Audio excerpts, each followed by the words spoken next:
वर्णाश्रम पर उस दिशा के बारे में निर्देश दे रहे हैं। और शिल प्रभुपाद के अंत समय में एक उनका वीडियो है जिसका नाम है फाइनल लेसन।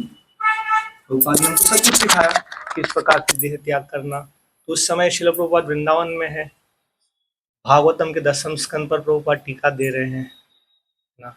तो वास्तव में राधा कृष्ण की लीलाओं के बारे में प्रभुपाद कहेंगे, लेकिन प्रभुपाद उन तात्पर्य में बता रहे हैं कि वर्तमान में पूरा सभ्यता जो है वो रजो तमो गुण से आवृत है, और ये आवरण इतना गहरा है, इसके प्रभाव से निश्चित रूप से सारी असत स्थितियाँ, और जैसे प्रभु जी ने बताया कि हमारा जीवन का उद्देश्य हो कि हम फिर से नहीं आए, है ना।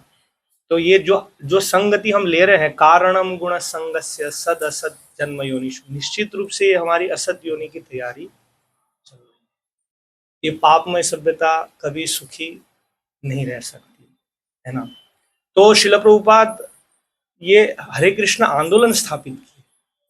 शिल प्रभुपाद को एक अलग पंथ केवल स्थापित नहीं किया कि ये बाबा है, ये बाबा और एक हरे कृष्णा करना है।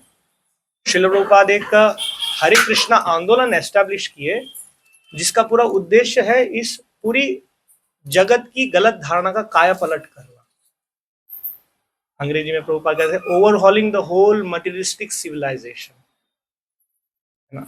ये पूरी भौतिकतावादी सभ्यता का काया पलट करना तो प्रभुपाद का बहुत बड़ा योजना है, ब्लूप्रिंट है, और उसका अंतिम गंतव्य ये एक आदर्श वैष्णव समाज स्थापित करना, वर्णाश्रम धर्म, है ना, जिसका आधार होगा जब हम भूमि और गौ माता की सेवा पर निर्भर होंगे। अभी हम जो भी कार्य कर रहे हैं वो प्रत्यक्ष अप्रत्यक्ष रूप से भूमि, गौ माता और भगवान की ये दिव्य शिक्षा का दोहन कर रहे हैं। प्रभुपाद कह रहे किलिंग सिविलाइजेशन।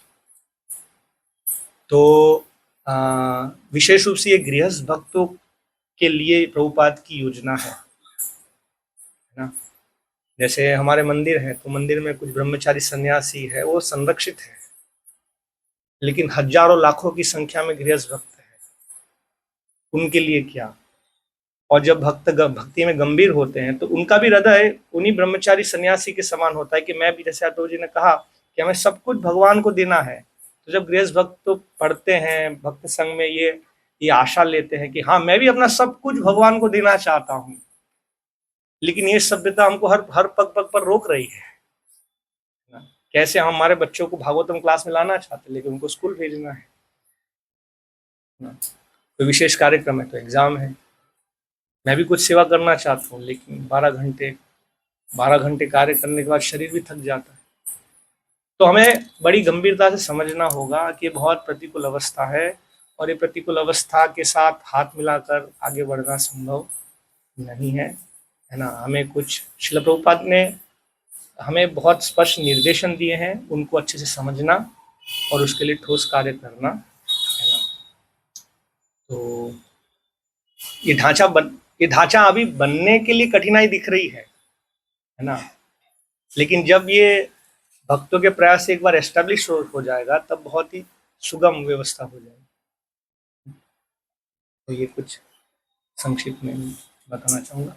तो हमारे शिल प्रभुपाद की कृपा से, गुरु महाराज की कृपा से लगभग 3 कृषि समुदाय हैं यहाँ। आप सबके निकट नंदग्राम है, मुक्तिग्राम है, मध्य प्रदेश में हिंदी भाषी क्षेत्र में है, और दक्षिण भारत में कुर्मग्राम है।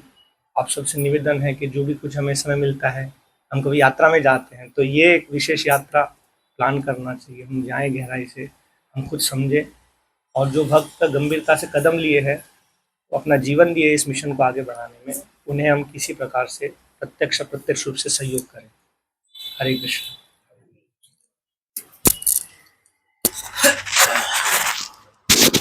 हरे कृष्णा। तो मेरा निवेदन है, नंदग्राम तो हम लोग काफी बार गए हुए हैं। भक्तिग्राम मेरे हिसाब से कितने भक्त गए हैं भक्तिग्राम? हाँ, 2-3 भक्ति गए हैं, ज्यादा नहीं गए हैं। हैं? तो भक्तिग्राम का एक घर सूरत के बड़े से जी बड़ा है। आप समझ रहे हैं? मतलब नंदग्राम में जो घर बने उससे डबल साइज के घर तो भक्तिग्राम में है। और अभी भक्तिग्राम में एक नया क्रांति मची है कि माताओं की डिलीवरी भक्ति ग्राम में हुई है। Is it right? मतलब इतना उसको वैदिक कर रहे हैं, इतना मतलब हमें ट्रेडिशनल बना रहे हैं कि अभी एक डिलीवरी हुई है, पहले भी हुई होगी मुझे नहीं पता, लेकिन 5 डिलीवरियां हो गई है। जो वहाँ की जो दाइयां होती है, जो सिस्टम होता था, उनकी देख रेख में बहुत ही प्रॉपर वे से, बिल्कुल ना कोई ऑपरेशन की जरूरत, ना ही कोई हॉस्पिटल की जरूरत, उनकी डिलीवरियां भक्ति ग्राम में हुई है। तो किस तरह से वो जीवन जी रहे हैं, इतने आनंद में वहां पे भक्त हैं, ये हमें पता चलेगा जब हम वहां पे जाएंगे, वहां के भक्तों से पूछेंगे कि आप लोग कैसे रह रहे हैं। मैं तो एक शादी में गया था 1-1.5 साल पहले हमारे मनोहर प्रभु की, तो मैंने देखा इतने बड़े घर हैं, इतनी सब सुविधा है, इतनी व्यवस्था है, शुद्ध हवा है, शुद्ध जल है, सब ऑर्गेनिक चीजें हैं, गौ माता का दूध है। उसके बाद भी अगर हम लोगों को, अगर फिर भी हमें नहीं जाने की इच्छा, लेकिन एटलीस्ट हमें देखना चाहिए, प्रयास करना चाहिए। यहाँ से भोपाल हम बाई ट्रेन जा सकते हैं, और वहाँ से भोपाल से शायद 1-8 घंटे का रास्ता है, हम लोग वहाँ पहुँच सकते हैं। तो हम आगे प्रोग्राम बनाएंगे भी, और उसके पहले भी अगर आप लोग देखना चाहें तो अवश्य मुझे बताएं, हम लोग सब व्यवस्था करेंगे। तो जगन्नाथ प्रभु के भी हम बहुत बहुत आभारी हैं, वो भी यहाँ पधारे हैं। तो हमारा आज ये सत्संग केंद्र बड़ा कृतज्ञ हो गया है इन दोनों महानुभावों के आने से। तो दोनों के लिए एक बार हम महामंत्र उच्चारण करेंगे। हरे कृष्णा कृष्णा कृष्णा हरे हरे, हरे राम राम राम हरे। आज पहली बार कौन कौन भक्त आए? First time? अच्छा, डॉक्टर साहब आए हैं। डॉक्टर साहब एक बार खड़े हो जाइए। तो हमारे ये भी डॉक्टर साहब ही हैं। इन्होंने भी एमबीबीएस किया है, पांडे जी। और प्रभु जी हम गए थे इनकी सोसाइटी में संडे को, तो इन्होंने बहुत उत्साहपूर्वक भाग लिया और भागवत